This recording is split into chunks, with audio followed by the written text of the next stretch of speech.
ఓం గం గణాధిపతే నమః. హాయ్ అండి, అందరికీ నమస్కారం. మనం ఈరోజు ఈ వీడియోలో ఈ రాసుల వారికి టైం వచ్చేసింది. నెల రోజుల పాటు ఈ రాసుల వారిని ఓడించేవాడే ఉండడు. ఇందులో మీ రాశి ఉందేమో చూసుకోండి. ఈ వీడియో కనుక మీకు నచ్చినట్లయితే లైక్ చేయండి, షేర్ చేయండి, సబ్స్క్రైబ్ చేసుకోండి. ఈ వీడియో లాస్ట్ వరకు స్కిప్ చేయకుండా చూడండి. Please subscribe me, support me. Thank you for watching. ఇవాళ రాత్రి సూర్యుని ప్రధాన రాశి చక్రం మార్చుకోబోతున్నాడు.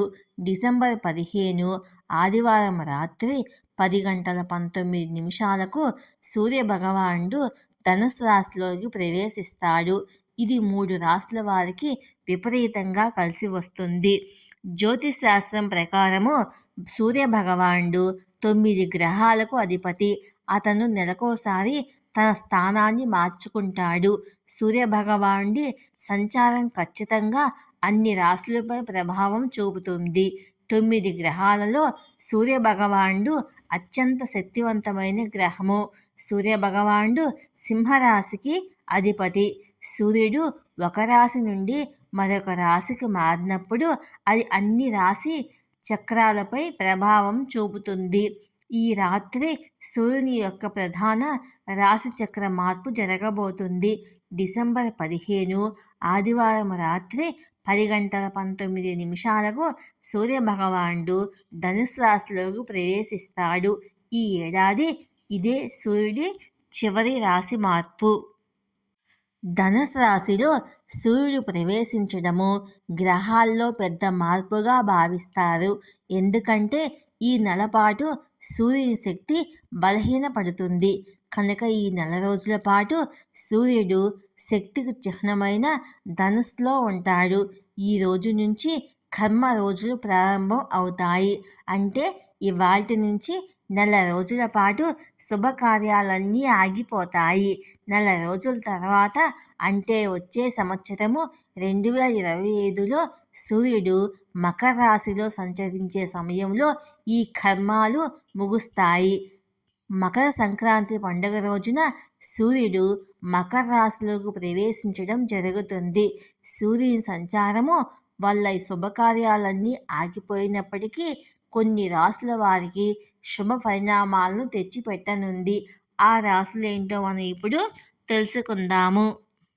మేషరాశి. సూర్యభగవాని రాశిచక్ర మార్పు వల్ల మేషరాశి వారికి ప్రయోజనం పొందనున్నారు. చాలా కాలంగా పెండింగ్లో ఉన్న పనులు పూర్తయ్యే సమయం ఆసన్నమైంది. అయితే ఈ సమయంలో కొత్త పనులు ప్రారంభించకూడదని గుర్తుంచుకోండి. కొనసాగుతున్న ప్రాజెక్టుల్లో మీ అదృష్టం మీకు సహకారం ఇస్తుంది. అన్నింటా లాభాలు కనిపిస్తాయి. అనుకున్న పనులు అనుకున్నట్లుగా చేయగలుగుతారు. ఇంట్లో ఆనందం వెల్లివిరుస్తుంది. ఈ నెల రోజుల పాటు సూర్యభగవానుడిని, లక్ష్మీదేవిని ఆరాధించడం వల్ల మరింత ప్రయోజనం కలుగుతుంది. మీనరాశి. మీనరాశి వారికి సూర్యుడు 10వ స్థానంలో సంచరించబోతున్నాడు. కాబట్టి ఈ రాశి వారికి సమాజంలో గౌరవం లభిస్తుంది. భారీ వ్యయానికి ప్లాన్ చేసుకోవచ్చు. ఈ సమయంలో వైవాహిక జీవితం కూడా బాగుంటుంది. తీసుకున్న రుణం తిరిగి చెల్లిస్తారు. మొత్తం మీద మీరు ప్రయోజనం పొందుతారు. కర్మల్లో సూర్యదేవుణ్ణి పూజించడం వల్ల మరిన్ని శుభ ఫలితాలను పొందగలుగుతారు. వృశ్చిక రాశి. సూర్యుని సంచారము వృశ్చిక రాశి వారికి కొత్త శుభవార్తలను తెస్తుంది.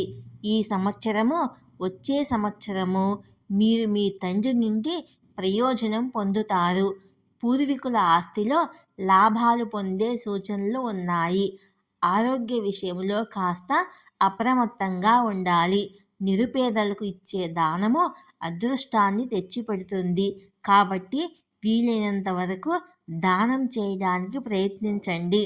వ్యాపార ఉద్యోగాల్లో లాభాలు వృద్ధి చెందుతాయి. కుటుంబంలో సంతోషకరమైన వాతావరణం ఏర్పడుతుంది. ఈ నెల రోజుల పాటు సూర్యుడు కాస్త బలహీనంగా ఉంటాడు కనుక శుభకార్యాలు, కొత్త వ్యాపారాలు మొదలు పెట్టకూడదు. కర్మల్లో సూర్యభగవానుడి పూజ, జపము, తపస్సు, దానము మొదలైన వాటి ద్వారా జీవితంలోని అన్ని రకాల బాధలను అంతం చేయవచ్చని నమ్ముతారు. ఈ సమయంలో పవిత్ర నదుల్లో స్నానానికి కూడా విశేష ప్రాముఖ్యత ఉంటుంది. వీలైతే పవిత్రమైన నదుల్లో స్నానం చేయడానికి ప్రయత్నించండి. ఈ వీడియో కనుక మీకు నచ్చినట్లయితే లైక్ చేయండి, షేర్ చేయండి, సబ్స్క్రైబ్ చేసుకోండి.